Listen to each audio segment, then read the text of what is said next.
एक संघ चलता है जिसका नाम सब लोगों ने सुना होगा, RSS, राष्ट्रीय स्वयं सेवक संघ। उसमें और कुछ नहीं है, स्वयं सेवा करनी है, स्वयं सेवा करनी है महाराज। संघ की यह है कि समय दे दिया गया 5 बजे उठना है, तो वहां सारे विद्यार्थी 5 बजे मिलते हैं। घर में क्या होता है, अगर एक पिता ने अपने पुत्र से कहा कि पुत्र सुबह 4 बजे हमें मंडी जाना है, तो बेटा अरे छोड़ो पड़ा रहने दो।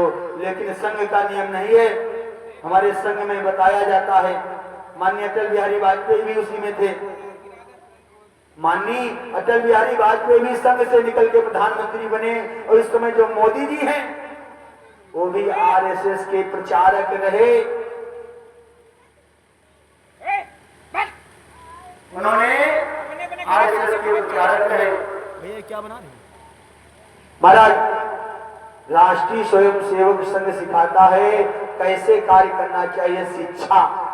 और जब तक उसमें संघ है, एक लोग नहीं रहते महाराज, बहुत से संघ हैं, उसमें कई कठिन शाखाएं हैं। अगर नियमतः चला जाए, नियमतः अपने मार्ग पे चलोगे तो फल जरूर मिलेगा, और मार्ग से विमुख हो जाओगे तो फल नहीं मिलेगा।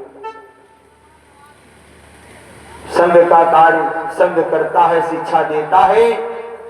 आप लोग एकत्र हो जाइए। देवताओं से कहने लगे विष्णु भगवान, हो जाए तुम्हारी एक शक्ति, तो रहे गैर की ताकत क्या।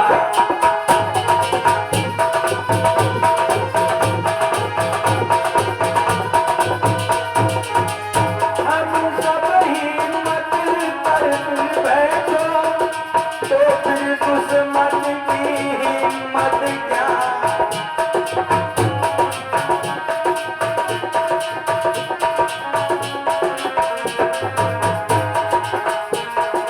हो जाए तुम्हारी एक शक्ति, तो रहे गैर की ताकत क्या।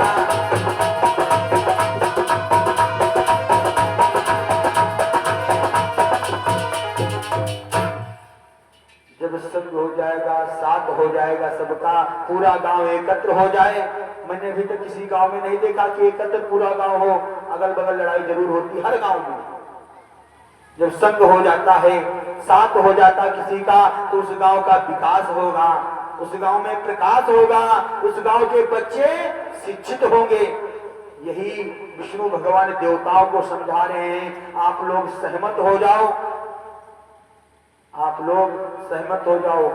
आजकल लोग 4 लोग घर में हैं, एक साथ बैठना नहीं चाहते। लड़का अलग फोन चला रहा है, बेटी अलग फोन चला रही है, पिता अलग फोन चला रहा है, भाई अलग फोन चला रहा है, सब फोन में मस्त हैं, कोई किसी दूसरे से बोलना नहीं चाहता। बेटी आपकी फोन चला रही है, क्या देख रही है पता नहीं है। कितने अलगाववादियों ने हमारी बेटियों को भारत से जुदा कर दिया, कितने अलगाववादियों ने मेरी बेटियों को भारत से जुदा कर दिया, धर्म परिवर्तन करा दिया। लेकिन वो किसके लिए हो रहा? जब घर का मुखिया ही गड़बड़ होगा तो घर कैसे सही चल पाएगा, इसमें संशय नहीं होती है। घर का मुखिया गड़बड़ होता है तो कुछ नहीं चल पाता है। आपकी बेटी फोन चला रही है तो उसका फोन चेक करिए, अगर बेटी के फोन में पासवर्ड पड़ा है तो फोन गड़बड़ है। बेटे के फोन में पासवर्ड पड़ा है, फोन गड़बड़ है। पिता के फोन में पासवर्ड हो सकता है, लेकिन बेटे और बेटी के फोन में पासवर्ड नहीं होना चाहिए। इसका मतलब ये कहते हैं लोग, आजकल कहते हैं कि चलो पापा जी मोमोज ले आना, ऐसा नहीं है। आप शुद्ध बनिए, सामाजिकता में बनिए और अपनी संस्कृति को समझिए। जब तक आप अपना सम्मान समझोगे नहीं कि मेरी वैल्यू क्या है, तब तक कोई आपको सम्मान नहीं देगा। संघ यही सिखाता है, शक्ति यही सिखाती है। जहां पे छोटे बात कहते हो, बड़े सुनते हो, वहां पे बात बिगड़ती है। आइए सुंदरकांड में महाराज देखिए क्या होता है। जामवंत के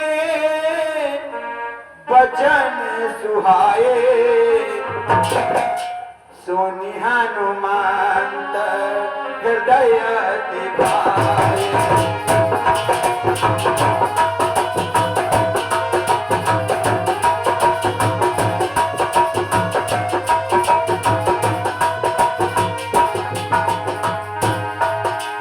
जामवंत के वचन सुहाए, सुनि हनुमंत हृदय दिखाए।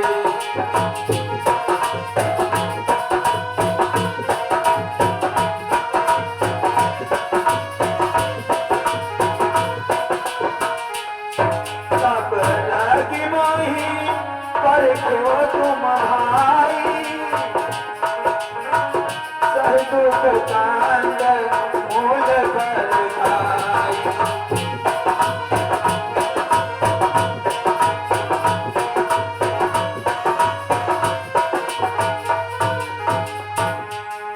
सुंदर कांड ने सबसे अच्छी बात पहली चौपाई में दी हुई है। जामवंत कह रहे हैं, हनुमान जी सुन रहे हैं, सारे कार्य पूरे हुए। अब तो एक पुत्र पिता को नहीं सुनना चाहता। ये अपनी संस्कृति हुई, ये सामाजिकता है। अगर बाप ने कहीं धोखे से कह दिया बेटा ये कार्य करके आ जाना, तो बेटा कहता है आप ही कर लेना, आप ही कर लेना। ये बिटिया की तरफ से 21 रुपए भगवान के चरणों में समर्पण हो रहे हैं। बिटिया रानी और फल का दान, बिटिया रानी सदा भंडार भरते रहे, माता रानी ऐसा भरते रहे। बेटा प्रसाद ले लीजिए। महाराज जरूर चेक करो, आपकी बेटी है, उसको ध्यान दीजिए। देवता इंद्र ने अपने पुत्र जयंत को ध्यान नहीं दिया, महाराज उसने सीता जी के चरण में चोट मार दिया। इधर विष्णु भगवान समझा रहे हैं देवताओं को। देवबंद कहने लगे, है दीननाथ बिना तुम्हारे साथ के है झूठा सब साथ।